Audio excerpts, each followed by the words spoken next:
su voz, aprender de Él, que Él vaya profundo en nuestro corazón, nos transforme, nos dé vida, nos vivifique en su vida. Y es verdad, pongo mi cronómetro porque yo también hablo mucho. Y voy a poner mi agua por acá porque yo suelo hacer muchos accidentes, así que yo creo que este fin de semana el Señor está aquí. Cristo está en medio de nosotros. Si usted puede mirar a su derecha y a su izquierda, usted puede ver a Cristo en este lugar. Él está con nosotros y en nosotros. Y como se llama este retiro, plenas. Estamos en ese caminar de la plenitud de Cristo, y en Él, en Cristo, es que tú y yo lo tenemos absolutamente todo. Hace unos años atrás, en el 2015, yo recuerdo que comenzamos el 2015 como sacudidos en nuestro corazón. Mi esposo y yo ya estábamos pastoreando. Vamos a cumplir 19 años de matrimonio, pero también 19 años en el ministerio. Y tengo 40 años. Sé que me veo de 25, pero no, tengo 40 años. Y yo me acuerdo que en el 2015 había un sacudimiento en nuestro corazón, algo que nos inquietaba en nuestro corazón, que el Señor quería ir más profundo en nosotros. Y recuerdo que comenzamos el 2015 buscando al Señor, orando. Y no sé si a usted le pasó, pero muchas veces, sobre todo acá, los mexicanos, que somos bien sentimentales, bien emocionales, yo sentía como que Dios me oyó y me escuchó cuando yo lloraba. Yo soy bien chillona, entonces yo digo Dios y ya estoy llorando, ¿no? Pero ¿alguna vez oraste y sentiste que Dios no te estaba oyendo? Sentiste, porque Él siempre nos oye. Y entonces esa temporada comenzamos a orar, a buscar al Señor, pero parecía que Dios no respondía. Pasó el tiempo y en el mes de julio del 2015 el Señor trajo una confrontación a mi corazón. Nosotros le llamamos la semana con el Espíritu Santo, y la solemos hacer en la semana de vacaciones de julio. ¿Y qué hacemos? Nos sentamos, Raúl al piano, que por cierto me acompaña Raúl. Él es un hermano, un hijo, un amigo en el ministerio para Eder y para mí, junto con su esposa. Y estábamos allí en el piano, orando, buscando al Señor.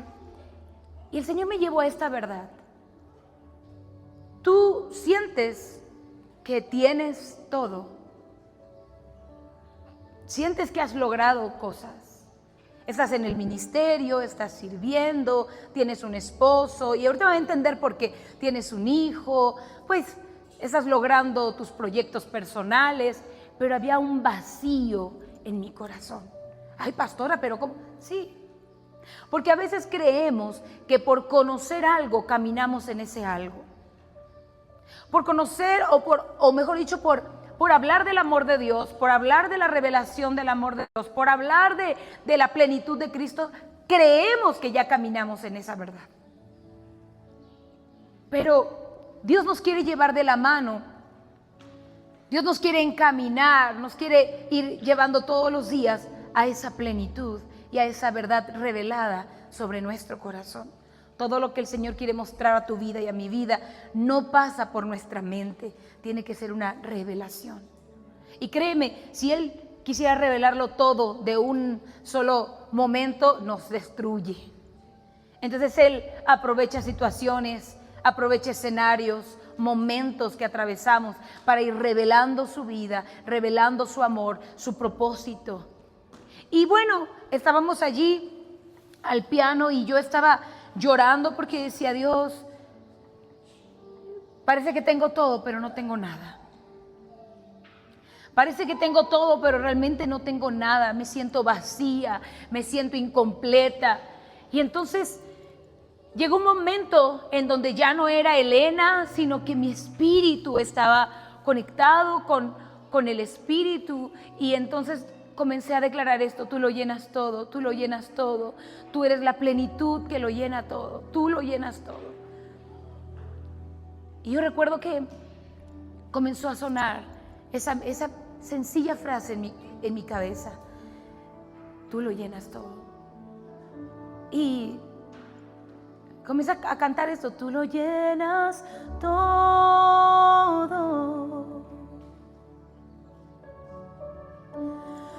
tú lo llenas todo,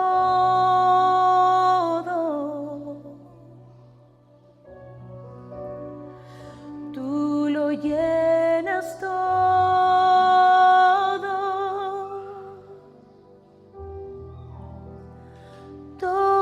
en mi ser.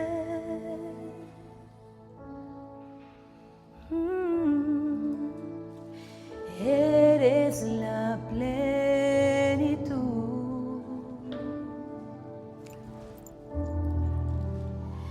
¿Quién lo llena todo?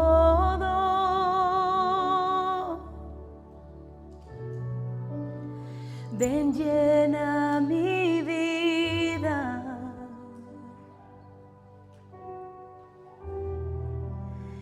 Y hazme arder.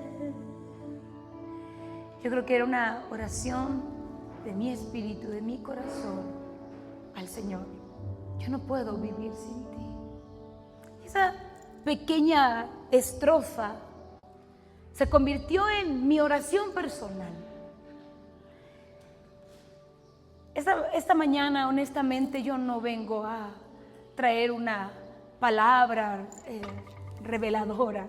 Yo vengo a abrirles mi corazón y a contarles mi historia y a contar cómo el Señor ha trabajado en mi vida, porque creo que lo más valioso que tú y yo tenemos es el poder de nuestro testimonio, la obra que el Señor ha hecho en nosotros. El apóstol Pablo decía: no me avergüenzo del evangelio, porque es poder de Dios, un poder activo que entra en lo profundo de nuestro ser y transforma. Esa canción se convirtió en mi declaración de fe cada día. Nos fuimos a vivir a Argentina. No tengo todo el tiempo para contarle porque tengo mucho que quiero platicar, pero nos fuimos a vivir a Argentina y llegar a un nuevo lugar es un desafío siempre. Y bueno, está aquí el pastor y amigo Santiago, ¿verdad? Pero Argentina es un buen lugar para que Dios trabaje contigo. Y estábamos allí y yo recuerdo que le mandé este fragmentito de la canción a mi pastora, que por cierto estaba pasando por una temporada de salud muy, muy fuerte. Y ella me dijo: permíteme mostrarle esto a otras pastoras que están pasando tiempos de dificultad. Entonces le dije: sí, claro. Llegó el congreso de jóvenes y me pidió que la cantáramos. Pero a mí me daba vergüenza porque yo decía: es que esa canción no dice nada, solo dice tú lo llenas todo en mi ser. Y me decía: no, sí, quiero que la cantes. Entonces comencé a cantarla, me acuerdo, en ese congreso de jóvenes. Y fue realmente asombroso lo que Dios hizo. Dice la palabra: somos vasos de barro para que el poder de la excelencia sea de Cristo y no de ti, de mí. No tiene que ver ni la métrica, ni la compostura de la canción, no, tiene que ver que cuando Dios toma un vaso y lo quiere usar para su gloria, Él lo hace. Entonces recuerdo que después de ese congreso muchos testimonios vinieron y uno de ellos me impactó. Era de una chica huérfana. Ella había sido abandonada en la puerta de un orfanato y la fueron a dejar allí. Y ella me platicó después de este congreso que ella le había estado pidiendo a Dios que quería conocer de dónde venía, quién era, saber cuál era su identidad. Entonces le dijo: Dios, por favor, ayúdame. Y comenzó como a jalar hilos, porque ella vivía en Tucumán y no era tan difícil comenzar a jalar hilos. Y logró dar con un hermano de ella. Y ese hermano la llevó con su mamá. Así que ella se preparó regalos porque supo que tenía sobrinos y estaba tan emocionada por venir a conocer a su mamá.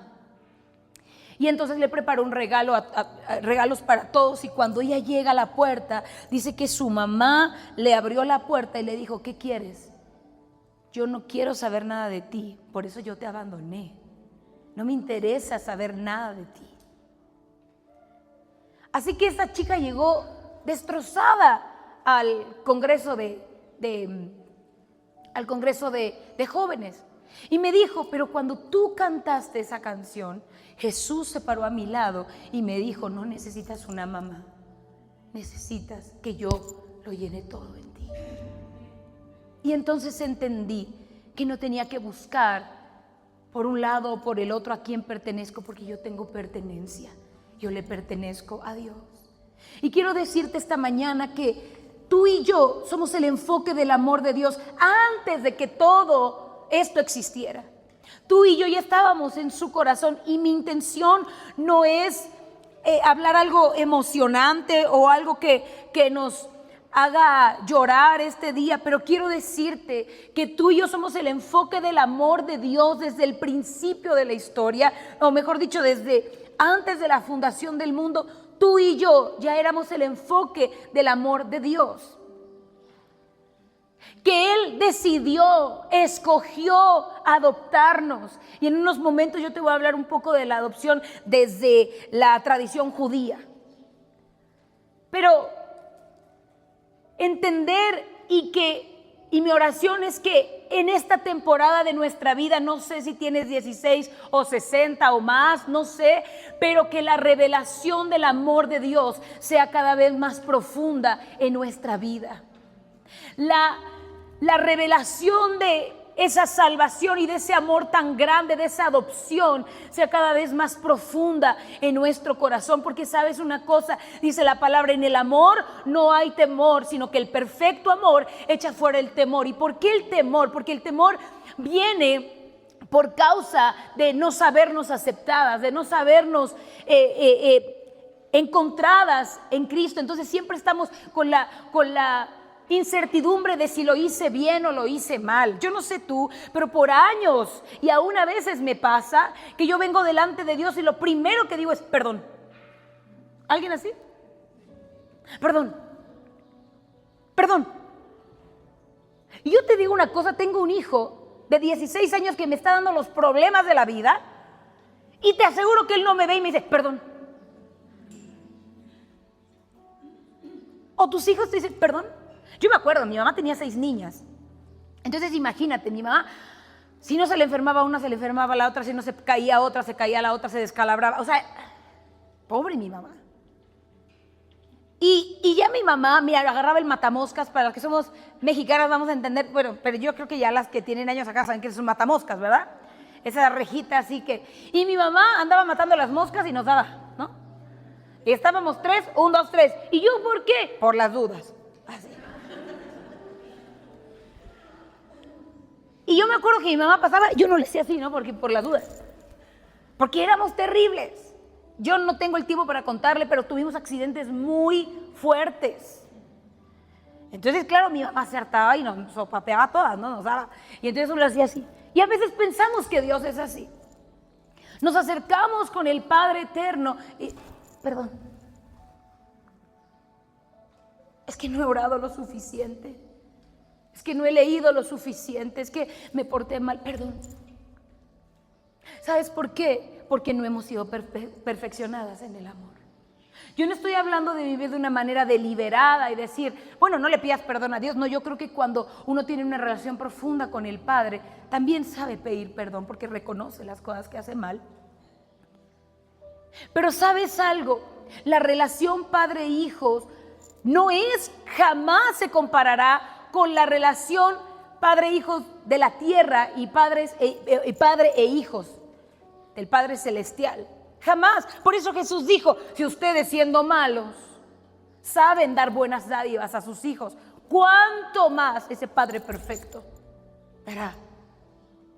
les dará buenas cosas a ustedes? Dice la palabra de Dios en Efesios capítulo 1, versículo 3. Versículo 3 al 7, bendito sea el Dios y Padre de nuestro Señor Jesucristo, que nos bendijo con toda bendición espiritual en los lugares celestiales en Cristo. Quiero hacer una pausa aquí y decirte, a nosotros nos gustan las frases bonitas, ¿verdad? Y una frase bonita que repetimos es, lo mejor está por llegar. Dile a la que tienes a tu lado, lo mejor está por llegar. Y dile ahora, no, perdón, lo mejor ya sucedió. ¿sabes qué es lo mejor? Cristo. No vendrá algo mejor que Cristo. Él es la plenitud que lo llena todo en todos. Lo mejor no está por llegar. ¿Sabes qué es lo que está por delante? Conocer la vida eterna. Jesús decía, la vida eterna no es un mar de cristal y las calles de oro. La vida eterna es conocerte a ti.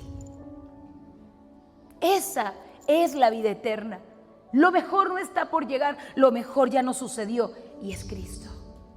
Y dice, según nos escogió en Él antes de la fundación del mundo, para que fuésemos santos y sin mancha delante de Él, en amor, habiéndonos predestinado para ser adoptados, hijos suyos, por medio de Jesucristo.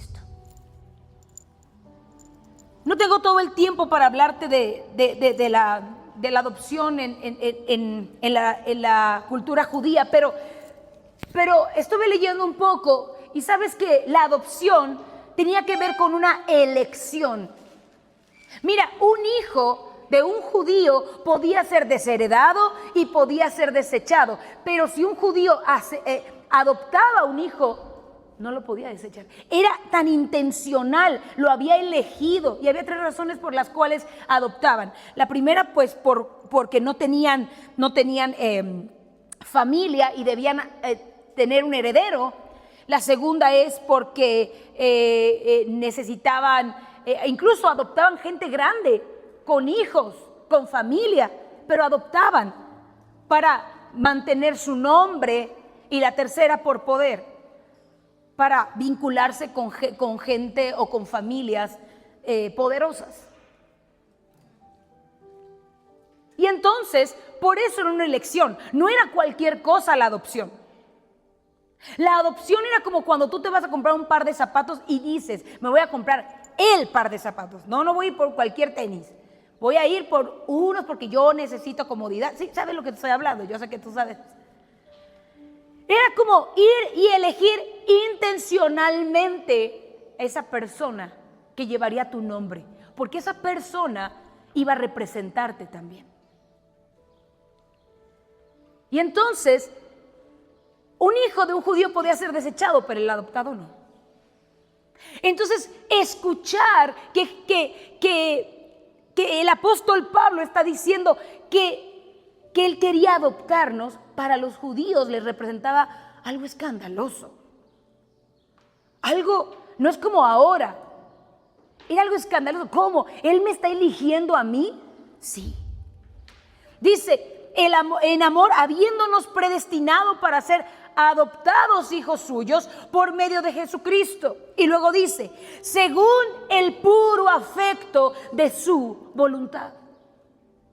No porque éramos la mejor opción, no porque hay quien más que ellos. No, de hecho éramos terribles, pero fue según el puro afecto de su voluntad. Y luego dice, diga conmigo, para alabanza de su gloria, para alabanza de la gloria de su gracia, con la cual nos hizo aceptos en el amado, en quien tenemos redención por su sangre, el perdón de pecados, según las riquezas de su gracia. Hay propósito en la adopción. Mira, tú y yo no fuimos un proyecto solo de salvación, sino de adopción. El Padre no estaba pensando, quiero salvarlos, pero estaba pensando, quiero adoptarlos. Cuando quedas huérfano, y te quiero decir, yo quedé huérfana, por eso puedo hablarte acerca de la orfandad. Cuando quedas huérfano, lo primero que inevitablemente se pierde es la identidad. Ya no sabes a dónde o a quién perteneces. Entre los derechos básicos de los niños, la UNICEF resalta uno en particular: el derecho a tener un nombre e identidad. Incluye tener un nombre, una nacionalidad y ser reconocido legalmente. Pero cuando quedas huérfano, evidentemente ya no sabes a dónde perteneces. Y estoy hablando del sentido del corazón, porque claro, yo sé, soy huérfana, pero soy mexicana, tengo un nombre, pero estoy hablando desde el corazón. Ya no sabes quién eres. Y recuerdo cuando eso pasó en mi vida. Y puedo ver mi vida, porque cuando yo estaba escribiendo esto, puedo ver mi vida como en un holograma. ¿Sabe lo que es un holograma? Un holograma que tiene dos, cuando usted mueve la tarjeta del holograma, tiene dos caras, o sea, dos imágenes. Y yo veía así mi vida, en dos imágenes. Hija, huérfana, hija, huérfana. O sea, algo me recordaba que yo tenía un papá, una mamá, una familia, pero de repente estaba sin papá, sin mamá y sin hermanos, viviendo en una casa ajena. Entonces estaba distorsionado lo que yo era, yo misma, y justo me pasó en la adolescencia, en donde nuestro cerebro de la parte frontal no se terminó de desarrollar y entonces nuestras emociones están a flor de piel. Esto yo lo sé, pero no lo entiendo con mi hijo. Y estaba yo ahí como en un holograma. Soy hija, pero soy huérfana. ¿Tienes familia? Sí, pero no. Y estaba como en un holograma, sin saber quién soy verdaderamente hasta que mamá murió. Y cuando mi mamá murió, porque no solo murió, sino que mi papá nos abandonó. Y yo tengo 5 hermanas. Conmigo somos 6. Pero todas nos fuimos por diferentes rumbos. Bueno, se me fue la palabra, pero eso, nos esparcimos. Nos esparcimos. Y cuando por fin sucede esto, queda el holograma en una sola imagen, huérfana. Porque así te llama la sociedad, porque es tu nuevo título, es tu nueva identidad. Eres huérfana, no tienes mamá y no tienes papá. Otra cosa que se pierde es la estabilidad y la paz. Cuando era niña, yo no sé si tú recuerdas esa sensación de estar en casa y que no te importa si hay un monstruo o se mete un ladrón, porque papá puede. No sé si te recuerdas de esa sensación. Mi papá era un hombre muy aguerrido y él era muy frontal y muy duro y así. Entonces yo no tenía miedo porque cuando mi papá estaba, él podía con todo. Pero entonces, cuando mi papá nos abandonó y nos dejó a la deriva, entonces se despierta en mí esa constante alerta, porque ahora me tengo que cuidar yo. Porque no entiendo las palabras irónicas que me están diciendo, porque no entiendo las ofensas que a veces me están diciendo, y no tengo todo el tiempo para contarte mi historia, pero cuando llega esto, cuando ya estás a la defensiva, en constante alerta, ya no tienes estabilidad, pierdes la paz, entonces piensas que todos pueden enseñarte un camino, y así pasa. Entonces yo voy, como ya no tengo una referencia, como no tengo una mamá, como no tengo un papá hacia dónde dirigirme, bueno, entonces voy a dirigirme a una amiga. Y como la amiga, bueno, pero allá la señora, la vecina de la tienda que sabe que soy huérfana, oiga, pero es que me pasó esto, y como que estás queriendo que alguien te dé un camino, que alguien te diga por dónde ir. Quiero decirte que esto es lo mismo que le sucede al corazón huérfano, a ese corazón que no ha sido perfeccionado en el amor, a ese corazón que se congrega, que viene, que sabe de Dios, pero que no ha recibido esa revelación del Padre. Al apóstol Pablo le urgía, era una petición: por esta causa doblo mis rodillas ante el Padre. Efesios 3:14. Está diciendo: y le pido que les fortalezca en su ser interior, y le pido que, arraigados y cimentados en amor, puedan conocer el amor del Padre. Ese es el verdadero poder del Evangelio. Cuando yo entiendo que soy adoptada, cuando yo entiendo que soy no solo salvada, pero adoptada, y llevo un nombre y una identidad, ese poder comienza a transformar mi mente y mi corazón. Entonces todos te dicen quién puedes ser cuando eres huérfano. Todos también dicen qué tienes que hacer y todos también hablarán de tus errores. Por cierto, a un huérfano casi no se le notan los aciertos.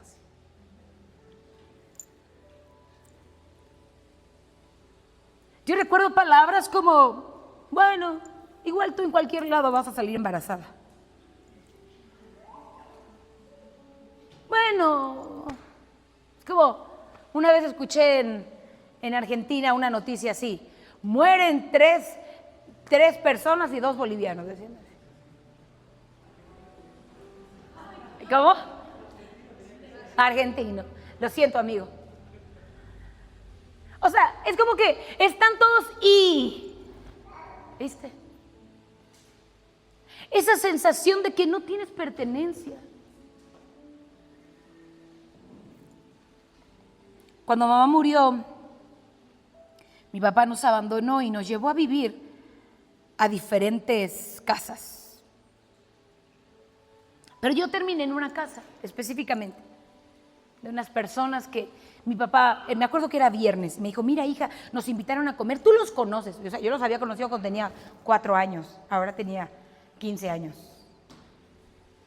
Y nos invitaron a comer, me dice, vamos a comer. Entonces yo llego, en esa familia había muchos hermanos y había 2 chicas que eran un poquito más grandes que yo.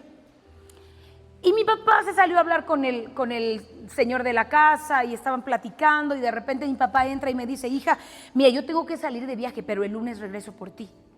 Pero no me dijo que el lunes.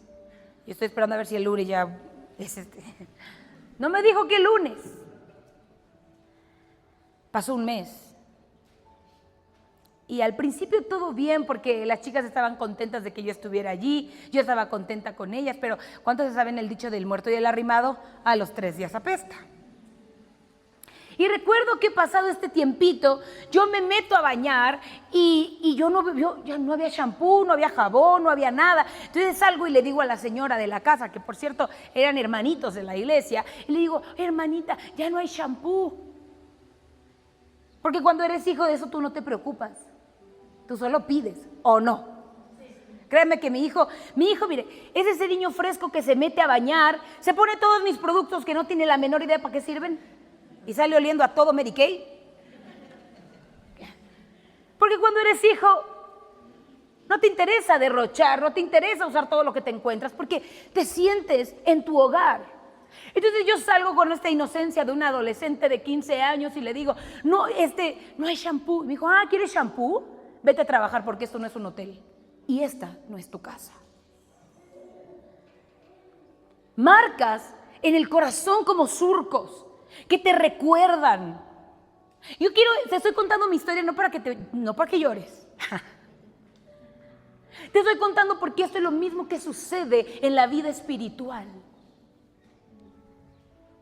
Todo lo que el enemigo viene y trae, o lo que la sociedad trae como opinión y comienza a hablar sobre nosotros, muchas veces nosotros lo creemos por falta de la revelación de la paternidad de Dios. Y cuando ella dijo estas palabras, entró como un cuchillo adentro de mí, como que hizo vueltas. Y dije, sí es cierto, no tengo mamá, no tengo papá.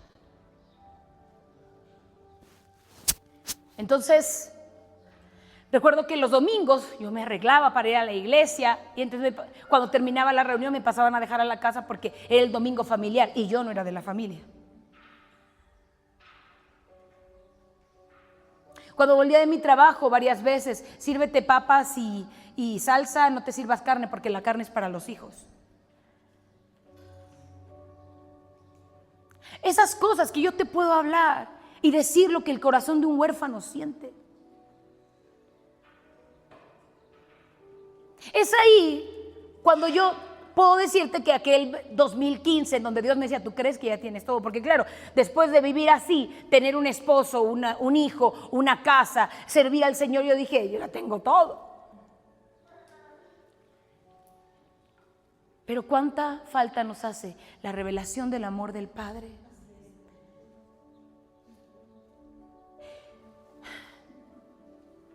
El amor del Padre apaga el temor. apague el miedo. El amor del Padre nos dice, hey, baja tus hombros. Esos hombros que todo el tiempo están hasta acá arriba, la lengua pegada al paladar, todo el tiempo, hey, yo puedo estar en control. Yo no sé tú, pero yo cada día necesito conocer más el amor del Padre, que me recuerda que Él está en control. Como decía la pastora Vanessa, esta semana para mí fue una semana súper desafiante. Yo decía, ¿por qué? Justo. Anoche dormí hasta la 1:30 de la mañana, no podía dormir, me dolía todo el cuerpo. Hemos estado pasando por diversas situaciones en casa.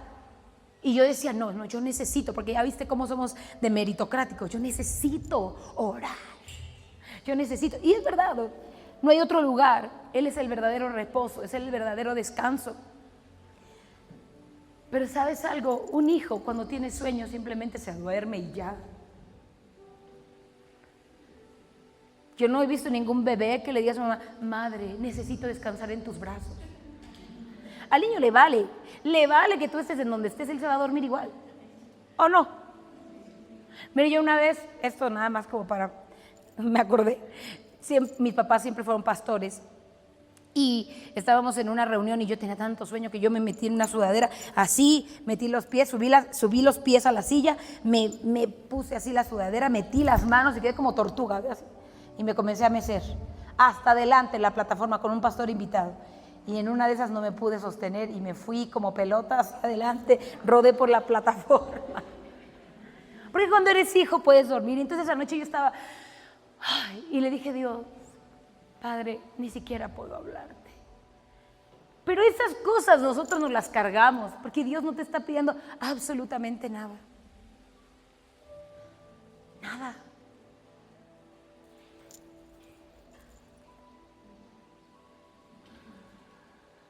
Las mentiras que comenzaron a formar parte de mi corazón. No sé quién soy. Hay una canción con la cual mi esposo ministró en el campamento, de jóvenes que tuvimos en abril, y es una de Bad Bunny. No me sé la canción, pero algo como, hola, ¿quién soy? Y dice muchas cosas acerca de que no sabe ni a dónde va, ni quién es. Y eso sucede en el corazón del huérfano. No sé quién soy, no soy importante para nadie, tengo la culpa de todo. Solo, bueno, en mi caso yo decía, bueno, o sea, miren, yo era humillada y era así como, ay, tú la rimada, tú la esto, tú. Y yo decía, pero canto.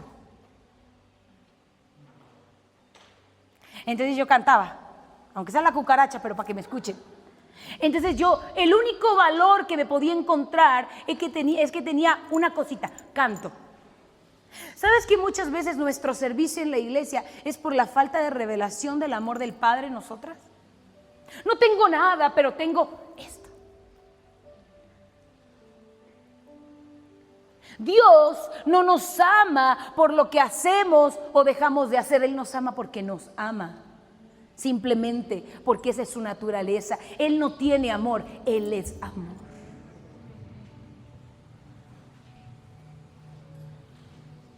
Entonces, cuando ya me sentía yo como súper excluida y humillada, entonces yo decía, ay, ¿quieren que les cante una canción? No, pastora, yo puedo servir en lo que usted me diga y me puedo quedar hasta las 12 de la noche. Y no es que sea un corazón de servicio, es un corazón huérfano que necesita aprobación.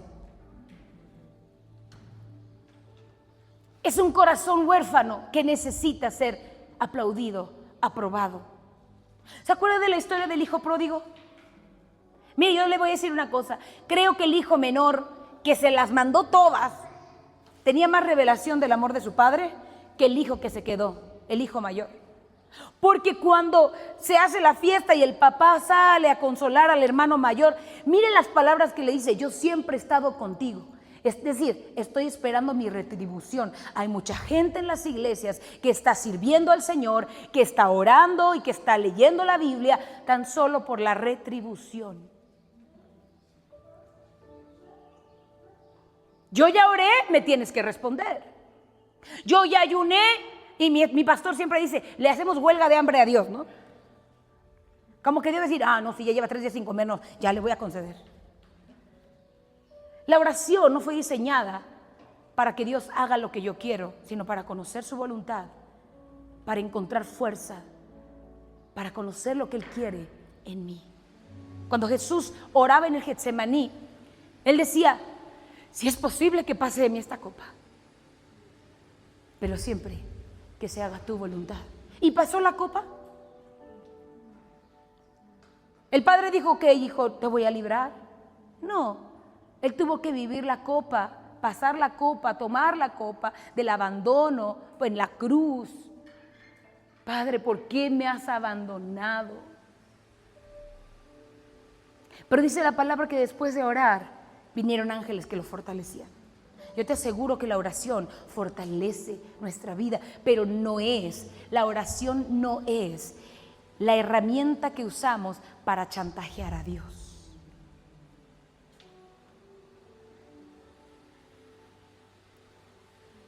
Nosotros le llamamos bendiciones a cosas. El Señor me bendijo con la renta de este mes. El Señor me bendijo con unos zapatos. Esos no son bendiciones, son cosas. Jesús lo decía. Su Padre sabe de qué cosas tienen necesidad. La bendición que tú y yo tenemos es una y se llama Cristo. Porque en Él lo tenemos todo. Él es la plenitud que lo llena todo en todos. Ahora, ¿por qué seguimos lidiando y batallando en esa vida? Pues porque estamos en esta vida como peregrinos. Y mientras que caminemos en esta vida, todo lo vamos a ver medio que borroso, pero un día todo será claro.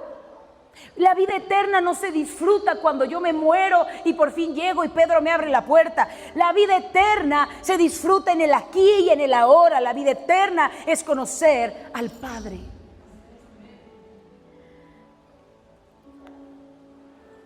Yo tengo la culpa de todo, solo valgo por mi voz, soy horrible, me quiero morir, nadie puede amarme de verdad. Son todos los pensamientos que vinieron a mi cabeza, como también el miedo, la vergüenza, el enojo, la amargura, el orgullo.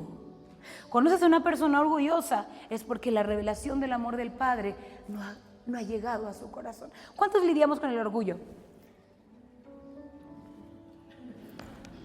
Sí. ¿Sabe por qué? Porque nos juntamos, perdón, pero a veces nos juntamos en mesas de pastores y a ver quién tiene la iglesia más grande. ¿Sabe por qué? Porque no hemos sido perfeccionados en el amor. Ay, a ver quién tiene más años en el evangelio. Y comenzamos a competir por esa falta de entendimiento. Miedo, rebelión, tristeza, victimización. Te quiero contar algo bien rápido. Una de las características más fuertes en un corazón huérfano es la victimización. Porque fui huérfana. Entonces, cuando el pastor Emanuel, que ahora vino a dejarme, y él es como mi papá, él me entregó en el altar y es el suegro de Eder, básicamente. Y cuando yo llegué a vivir con ellos, con el pastor Emanuel y la pastora Mariela, pues yo llegué y contándoles mi historia, ¿verdad? Pobre de mí, nadie me quiere, todos me odian, mira, ¿no? Y entonces llegué y me acuerdo que en la primera semana, segunda semana, o sea, recién llegadita, me dice la pastora Mariela, te voy a dar las llaves para el grupo de célula que tenemos, te pido por favor no las vayas a perder, así. Entonces yo vivía, no sé, en esta calle y a la otra callecita era el grupo de jóvenes, la célula. Entonces yo llego sin las llaves y entonces me dice, ya todos me estaban esperando, aparte llegué tarde, ¿no? Y me dicen, ¿y las llaves? Ay, me las olvidé. Y me dice Maru, yo te acompaño. Y vamos caminando y me dice, ¿sabes por qué te olvidaste? Porque tú eres el centro de ti misma. A ti no te importa nadie más. Y yo decía, ¿cómo? ¿Qué le pasa? ¿Que no sabe que mi mamá se murió? ¿Que no sabe que yo soy huérfana? ¿Que no sabe que a mí me duele el corazón?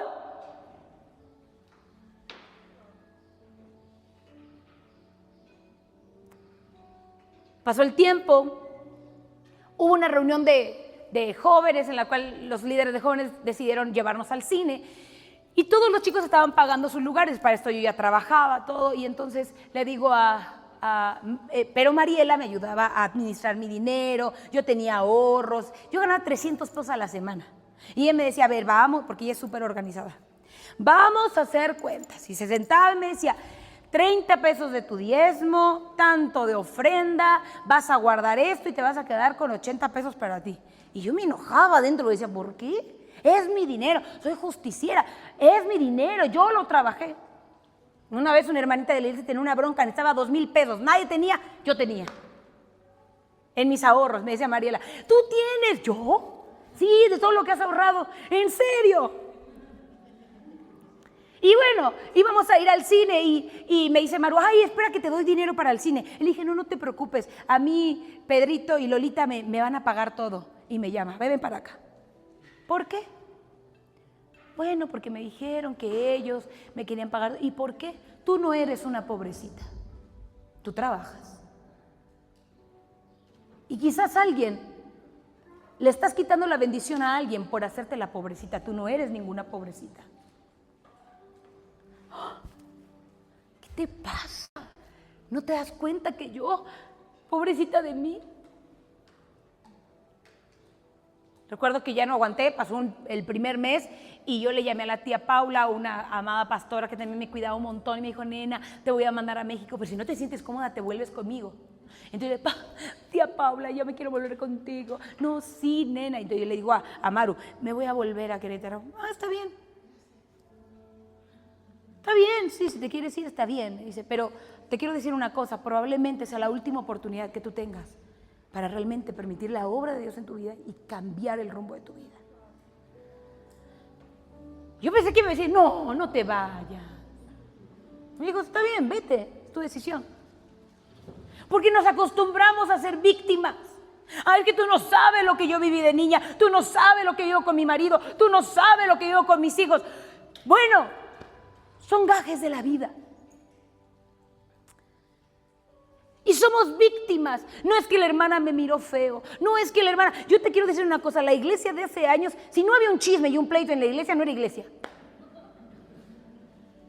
De veras. Yo no sé cuántas saben, cuántas tienen años en una congregación, pero yo me acuerdo cuando era niña. Si no había pleito, no estaba bueno. Y victimización. Yo soy la pobre, la oveja, la llaga podrida. Victimización. Rencor, odio. En la paternidad de Dios, la paternidad de Dios en nuestra vida nunca ha querido, el propósito nunca ha sido resaltar los errores o la condición de los hijos. Siempre ha querido resaltar el corazón del Padre. Cuando vemos la historia del hijo pródigo, es bien interesante porque Jesús comienza a contárselo a un grupo de judíos también y están escuchando, si no me equivoco, están escuchando lo que él está diciendo y está diciéndoles que, bueno, pues un hijo menor le pidió a su padre que le dé la parte de la herencia que le corresponde. En pocas palabras le estaba diciendo, ojalá te murieras, estuvieras muerto. Es lo que le estaba diciendo, porque la herencia se entregaba, nunca en vida, se entregaba al morir el papá. Y entonces Jesús está contando esta historia y está diciendo, el hijo menor le pidió. Y entonces ya se escandalizaron porque dijeron, no, eso es algo muy terrible, eso es algo que no puede pasar, porque no podía pasar en su cultura. Porque no solamente era afectado el padre, sino la mamá, los hermanos, la casa y hasta el pueblo, la región donde vivían. Había una tradición, que todo lo tengo anotado, pero no tengo todo el tiempo de leerlo, pero había una tradición que si alguien del pueblo lo llegaba a encontrar, tomaba una vasija y la reventaba en los pies como diciendo, vete aquí, vete a buscar a otro lado, porque tú a este pueblo ya no perteneces. El padre repartió los bienes, se fue y lo malgastó, que también malgastar era una vergüenza para la familia, malgastar la herencia. Era una vergüenza para la familia. Y no solamente que la malgastó, Jesús termina con la cereza en el pastel y terminó cuidando cerdos. El cerdo, el animal,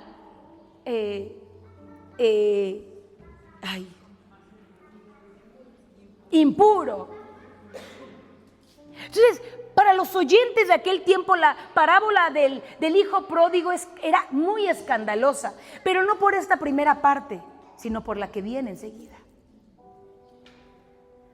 Dice que el hijo dijo, ¿qué hago acá? Volviendo en sí dijo, ¿qué hago acá? Voy a volver a la casa de mi padre, porque en la casa de mi padre hasta los jornaleros comen mejor que yo. Entonces voy a llegar, y preparó su speech para pedirle perdón al padre.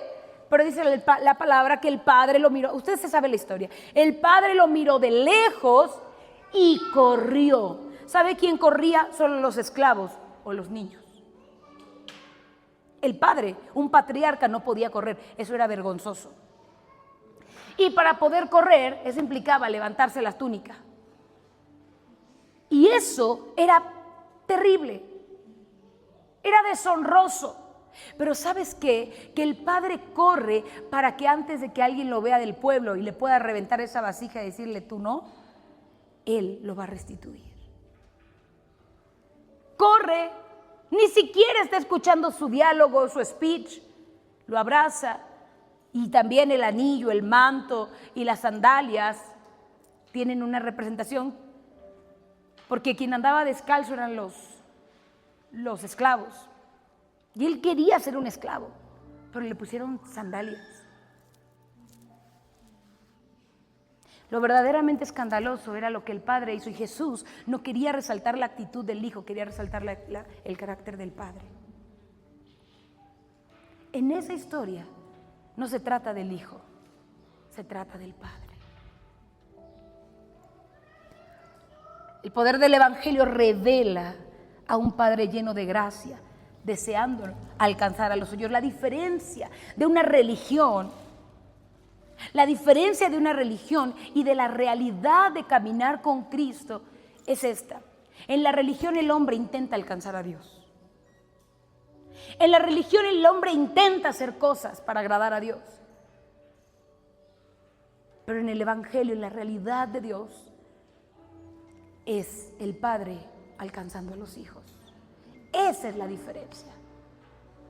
Y muchas veces podemos vivir en la religión. Voy a intentarlo un poquito más. Ahora sí, mire, a veces tomamos nuestro tiempo devocional como, bueno, ya palomita que fui al gimnasio, palomita que hice devocional.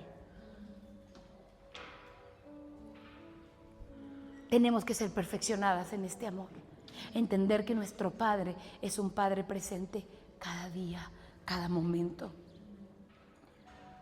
Quiero decirte que no vamos a algo nuevo, porque también es otra cosa que decimos mucho en las iglesias, ¿verdad? Vamos, lo nuevo está por venir, vamos hacia lo nuevo. Yo te quiero decir una cosa, el Padre nos está llevando de regreso a casa, de regreso a su corazón, de regreso al origen. Estábamos lejos, pero Él cortó la distancia a través de Cristo. Éramos extraños, éramos extranjeros, pero Él nos hizo parte de su familia. No estamos yendo a un avivamiento nuevo, estamos yendo de regreso a conocer al Padre y su amor. Porque Dios, antes de ser patrón, Señor, es un Padre. Él es un Padre. Y cuando nosotros decimos ser hijo de, ¿no? Es que yo soy hijo no sé, de Enrique Martínez. Ay, tienes toda la cara. Cuando tú dices soy hijo de, estás diciendo de alguna manera soy tal persona, represento a tal persona. La razón de nuestra salvación tan grande, de nuestra adopción, es representar a Cristo en la tierra. Jesús habla de paternidad espiritual. O somos padres de Dios, o somos hijos de Dios, o somos hijos del diablo. Él habló de ser hijos del diablo. Ustedes hacen, decía, lo mismo que su padre, Satanás.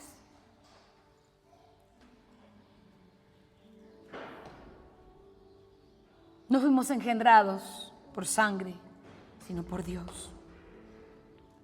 Lo que nosotros llamamos salvación, Él lo llamó adopción. Y más adelante quiero hablar, en los negocios de mi padre me es necesario estar. Porque la respuesta del amor tan grande que hemos recibido es servir al Señor. No servimos para merecer. El huérfano encuentra su identidad en el hacer. El hijo encuentra su identidad en ser hijo. Y esa es la oración de mi corazón este tiempo. Señor, revélame cada vez más tu paternidad en mi vida, porque yo le llamo que en nuestro corazón hay como el síndrome de la cartulina enrollada. ¿Usted ha comprado una cartulina enrollada? Y usted quiere trabajar en la cartulina enrollada. ¿Y qué hace la cartulina? Se regresa. ¿Y qué tiene que hacer con la cartulina? O ponerle presión a los lados o darle la vuelta completamente para que se pueda trabajar. ¿Sabe? Constantemente regresamos a lo que antes fuimos. Pero en Él, volviendo a poner nuestros ojos en Cristo, volvemos a retomar nuestro lugar de hijos. No te preocupes cuando hay retroceso en tu vida y cuando otra vez estás preocupada, angustiada. Dígamelo a mí, que me conoce mi amiga Vanessa. Pero el recordar, yo tengo un papá, yo tengo un padre que está. Y bueno, tuve un pasado de orfandad. Aún casada, era huérfana. Aún estando en una iglesia, era huérfana. Siendo una pastora, era una huérfana. Hasta que el Señor tuvo a bien revelarme a Cristo. Y Él quiere hacer eso en tu vida. El apóstol Pablo dice que conozcan el amor del Padre. No hay nada más. Y mira, porque yo sé que lo hemos experimentado todas. Cuando ese amor se revela en nuestro corazón, es como que pierdo la pose. Yo no sé si has estado en unos 15 años bien entaconada, bien fajada, y andas así, ¿no? Así.